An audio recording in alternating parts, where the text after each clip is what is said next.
The Los Angeles Lakers return from their All-Star break and somehow get more injured and drop one to a red-hot Golden State Warriors team. What's good, y'all, and welcome to another Lakers Digest video. I'm your host, Okechi Apakama, and before we get into everything of this game recap, guys, I want to bring your attention to something. There is 88% of you guys who have recently watched our videos who are not subscribed to the channel just yet. And if you guys want more of that Laker news, Laker reactions, game recaps, just every and all things LA Lakers, you guys want to come right here to Lakers Digest so you guys do not miss a moment. Now, with that out the way, guys, let's hop straight into that game recap, guys, because the short-handed Lakers fall to the Warriors. So, the Lakers fell in that one up in Golden State, 128 to 110.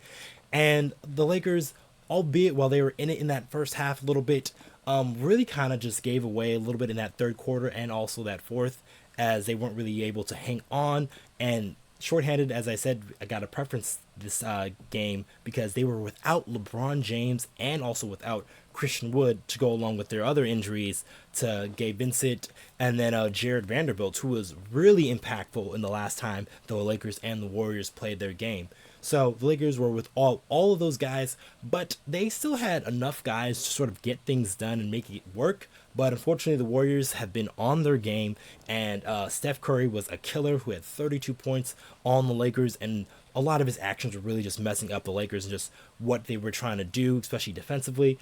And so let's just hop straight into it and look at those stats here for the Los Angeles Lakers. As the league in the clubhouse for most of the season, Anthony Davis was doing his thing, had another great game once again, 27 points, 15 rebounds to go along with 3 block shots. He really was, really is the best, Lakers' best player this entire season. And then you have D'Angelo Russell, who had 18 points and 9 assists. Albeit nice counting stats, he did not shoot the ball particularly well, shooting 6 for 15. Austin Reaves was all right with 16 points, 4 assists. And Taurean Prince got the start for LeBron James, was able to chip in 12 points there, but not super efficient shooting from 3, 2 for 7 from that range. Jackson Hayes had some really nice minutes off the bench. I'm going to get into him a little bit later. And then Max Christie was actually the leader for the Lakers off the bench in minutes with 29, but you can kind of tell he's still kind of getting back into his rhythm, as this was his first game back after being out a couple of games due to an ankle injury.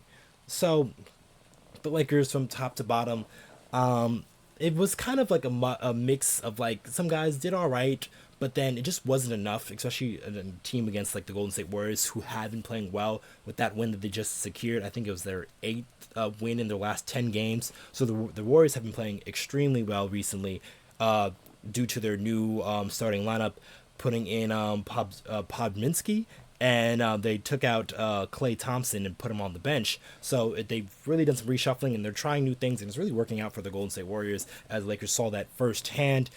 Steph Curry came out guns blazing in that one. He was on fire from 3 to start, and the Lakers had a hard time really containing him. And this is where you start to see those like lack of like Laker perimeter defenders, and that's what I mean, like missing a guy like Jared Vanderbilt, because Jared Vanderbilt is a guy that can do a lot of things for you defensively. Especially he's very good off the ball, and when the Warriors like to switch a lot of those screening actions, and then Jared Vanderbilt is a guy who's just very head on a swivel and just very good at just getting in the way of those things. And then since he was not there to go along with Cam Reddish, who I think really would have been nice to have in this game, and also even Gabe Vincent, who I know we haven't seen for most of the season, he also would have been nice to see in this matchup. But then all of their main perimeter guys were out, and that left a guy like Austin Reaves on Steph Curry Island, and that's not a fun place to be, especially when the rest of the guys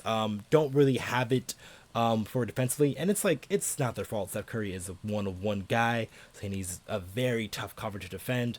The Lakers tried with Reaves, they tried with Taurean Prince a little bit, and also even tried with Max Christie, which is a very tough ask for Max Christie, only a second-year player.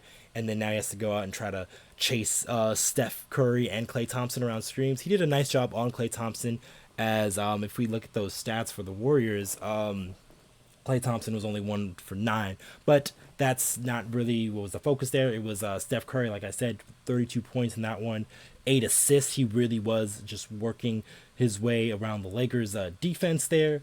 And then guys like Andrew Wiggins had a nice solid effort, 20 points. And then Jonathan Kuminga, while he didn't shoot particularly well, was still doing a lot of good things, especially defensively.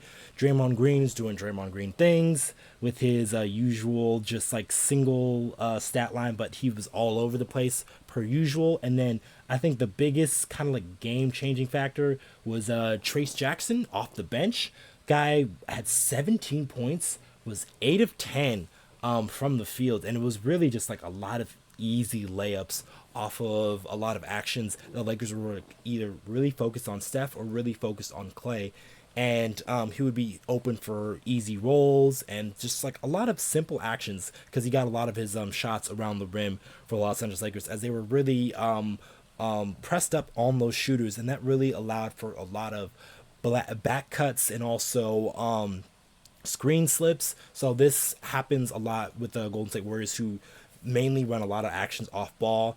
And one thing that might have factored into the Lakers not really playing well, especially on that defensive side of the ball, is Anthony Davis, actually. So he didn't speak to the media after the game, and it's because he lost his voice. So Darvin Ham said it didn't really affect his ability, well, playing wise and playing stats, but it did affect his ability to communicate defensively. And that is pretty major because Anthony Davis, if you've ever seen a Laker game, just listen up because you'll hear him talking on defense to his guys, telling them when to switch, when to stay, when to do certain things and certain actions because he sees everything as that backline of the defense. And then with Anthony Davis losing his voice and not being able to do that, that definitely hinders your factor on guarding screens and off-ball screens and just any type of action when you don't have a guy behind you yelling out the type of screen coverages that you have to take. And then not only that, the Lakers are also on the road in Golden State, so it's a road arena, so it's a little bit louder in there, so you definitely can't hear somebody, especially when they do not have their voice like Anthony Davis did not. So that probably factored into the Lakers game plan a little bit, just because not having your main guy be able to communicate with your other players on the floor can really affect you defensively. And that's why if you watch the Laker game, there was a lot of back cuts, screen slips, just a lot of things, a lot of actions that would happen that wouldn't happen if there was somebody in the back line sort of like screaming that out. So the Lakers kind of struggled in that department. And then obviously, yeah, not having LeBron James is definitely going to affect your basketball team. And while the Lakers do play better without LeBron James sometimes than without Anthony Davis, because Anthony Davis is so much of their core defensive strategy, with LeBron, if they have enough forwards out there, they can kind of muster that effort up, especially if Hachimura is playing well. Hachimura kind of had a little bit of a lackluster game, which is a little bit of a disappointment because in games like this, you look to him to possibly even step it up or even have games like he did in Utah. Obviously not to that 36-point effort that he had in that one, but you look for something in that similar fashion to him just being aggressive and really taking advantage of certain matchups, which he didn't really have it tonight. Don't really want to blame him too much because this is a tough game to have, especially the first one out of the break. So, kind of like moving on to my next topic here, and there's some good news, bad news here for the Los Angeles Lakers. And while losing this game kind of does suck, and they do have the Warriors a couple more times this season, so it isn't the deciding factor in their season series, and this is actually going to be very important down the stretch because we are in the home stretch of games here for the Los Angeles Lakers. So they've got less than I think it's either 25 or 26 games left to go. So which means standings watching is going to be very important for the Lakers. We'll see how far they can either move up, and they don't definitely want to move down because they are currently the 9th seed in the West. So you don't want to fall below any of those spots, because if you're out of those spots, you're out of the play-in.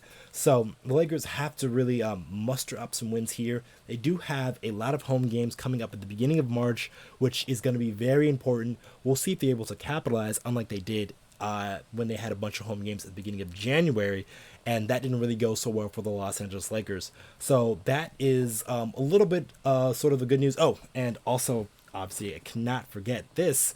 Darvin Ham said after the game that LeBron James, in all likelihood, will be back tomorrow against the San Antonio Spurs, as the Lakers had a back-to-back. So they're going to have LeBron James probably against the San Antonio Spurs, which is very important because you're going to need to be able to stack wins against teams that aren't that great like the San Antonio Spurs are. Although Wembanyama is probably going to be a great talent, and it's going to probably be very fun to see him go at Anthony Davis.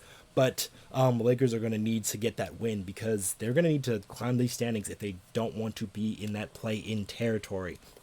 So now on to the bad news, because I said good news, bad news. So bad news is they're going to have to be doing it a little bit without some of these guys and not also being fully healthy. So this procedure that, or this treatment that LeBron went under, it was to kind of like help his ankle, which has been bugging him most of the season, and it's probably going to be something that's gonna have to be monitored for the rest of the season. So that's gonna play into the Lakers' issues a little bit. And then, like I said, some of these other guys. So Christian Wood recently was injured, and he's gonna be reevaluated in 2 weeks. It was a left knee soreness or left knee infusion.